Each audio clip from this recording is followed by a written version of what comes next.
on a scale of 1 to 10, we all want level 10 success, but my level of personal development, as Jim would say, is at like a 2. Like maybe a 3 or a 4 on a good day, right? And you see the disconnect? If this is what we want in our lives, but if this is who we are at this time in our lives, and we're not working every day on getting better, right, that will always be a disconnect. And that's why I think most people in the world out there they want level 10 success, and they every day are banging their head against the wall going, I don't know why does she have it and he has it, and I don't? And I realized that it was for me, I wasn't becoming a level 10 person. And that was my commitment. I'm going to dedicate time every day to become a level 10 person. I ran home. I was Googling personal development. I was writing things down like meditation, affirmations, visualization, exercise, reading, journaling. I'm just coming across all these different modalities for personal development. But the one thing that kept coming up is morning rituals. The first S is for silence. And what I love about silence versus meditation, not only that it fits in the acronym, but is that prayer is now kind of an option, right? So for some people, they don't meditate in the morning. Their miracle morning is they do prayer. For me, I do both, right? I start with prayer and go right into my meditation. So that's the silence. And by the way, if you Google benefits of meditation, by the way, scientifically proven benefits of meditation, you'll find, I think it's over 1,400 scientifically proven studies. You want to be happier? There's an entire book called 10% Happier that's all about how this CEO discovered meditation and how it changed his world, right? You want to lower your stress? Meditate every day. So silence.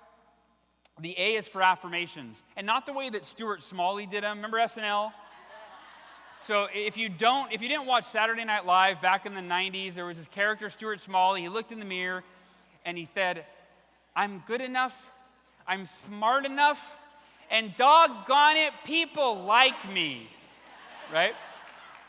And it made a joke of affirmations. And but the way that I like to teach affirmations is not affirming some fantasy like I'm this, I'm that. It's affirm what you want, why you want it. And that's what I teach in the book, in the Miracle Morning, is like, how do you make affirmations results-oriented, not just feel good? Because that's the problem. Most people affirm things that make them feel good in the moment.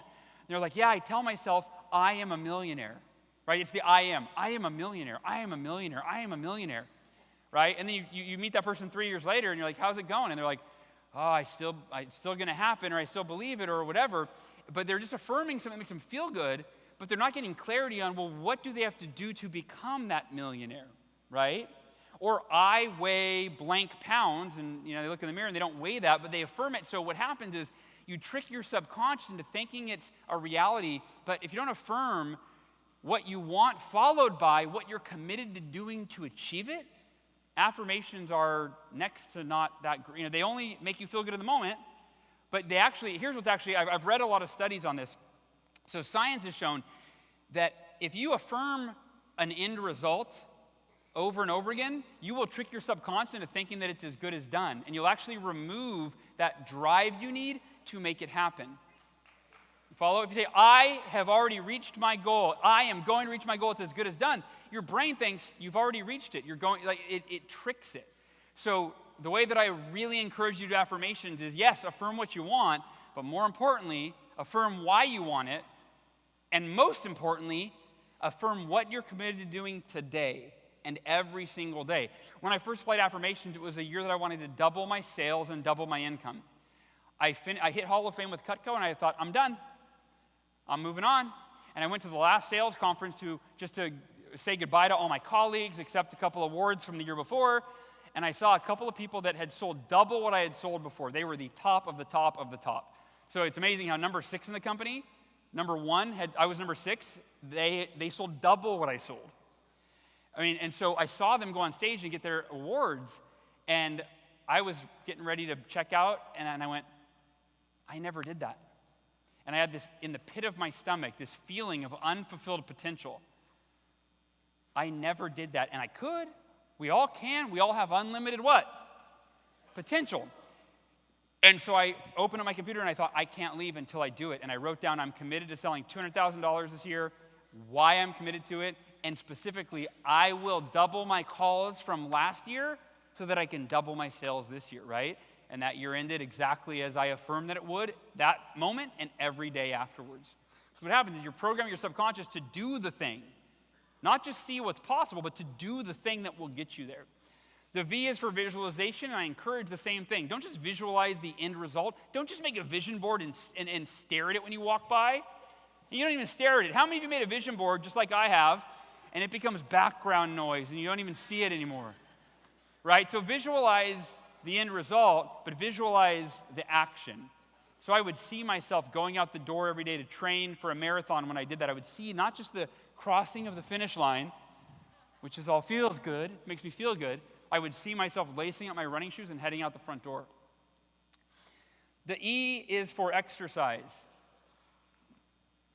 And even if you go to the gym in the afternoon, do like a 7-minute workout in the morning or a little 5-minute yoga video on YouTube or something to get your heart rate up, right? That run I went for gave me more clarity than 6 months of feeling depressed. 6 months of sitting around. So a little bit of exercise can change your world. And the final S is for scribing. Oh, I'm back behind one, huh? Or no, sorry. The R is for reading. And not like 50 Shades of Grey or Harry Potter books. Those are okay, right? But choose a book or an audiobook that will get you where you want to go. Miracle Morning, I don't have those with me, but they are available on Amazon, right? Audiobook, Kindle, paperback, whatever you want, hardcover. Or I just found out they're now in the Amazon stores. That's pretty exciting. They only carry a very small number of books in Amazon stores. There's one in Seattle, San Diego, and somewhere else. Yeah, Seattle. My mom lives in Tacoma. And the final S is for scribing.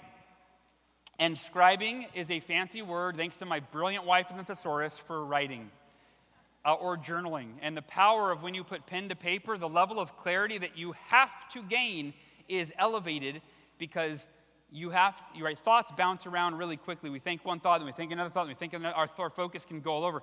When you put it in writing, you cement a thought, and you focus yourself to clarify it enough so that it's worth writing down. That's the power of scribing. My favorite journal is the 5-minute journal. Highly recommend it. If you like to write by hand, you can buy it online or whatever. 5-minute journal, but I like the app because I can put a picture. Every day, I capture one picture of a magic moment, what I call a front row moment, and I put it in the app. So my whole phone for all of last year and this year, there's probably 90% of the day, there's a picture of me. What the highlight of that day was with my family, my kids, my wife, an audience, something that's meaningful to remember.